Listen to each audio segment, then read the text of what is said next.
Good evening, I'm Christian Halston, and this is the news of the day from a both sides perspective. And wow, Liberation Day is among us. Donald Trump was just in the Rose Garden with his tariff announcement the whole world was awaiting. He announced the 25% tariff on cars and car parts, which we were all expecting will go into effect tonight. He also announced a baseline 10% tariff on all items from all countries worldwide. And then came the major surprise.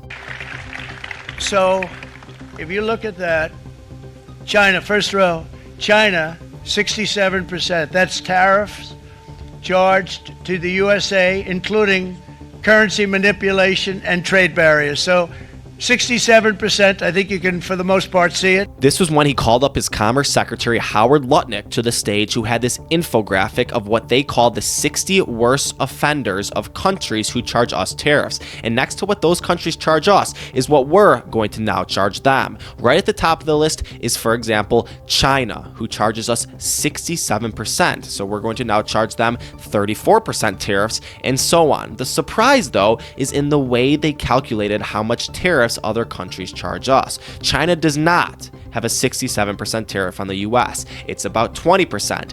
But the Trump administration's calculations include what they call unfair trade policies like currency manipulation, IP theft, and other trade barriers. And because of that, they're basing these reciprocal tariffs on numbers much higher than anyone was expecting. Another example is the EU, whose actual tariff is about 1%. Yet the infographic says it's 39%, so we're now going to charge them 20%. The amount of impact these non-tariff trade barriers have on the US is very hard to calculate, but it seems the Trump administration is at the higher end of any estimates. This is causing the markets to tumble in after-hours trading, with Dow futures down 950 points and the S&P down 3.5% at the time of filming. It could be down even more as of now, because economists say these announced tariffs are a lot higher than what anyone was expecting, and people were expecting high tariffs. Notably, though, Canada and Mexico were excluded from these reciprocal tariffs, but the White House says their 25% tariff for fentanyl traffic is still in place, which does exclude items from the US-Mexico-Canada trade agreements. So this does seem to be a slight win for Mexico and Canada, but for the rest of the world, things are going to get dicey. We should expect countries to respond with retaliatory tariffs in the coming days and potentially search for other ways to hurt us.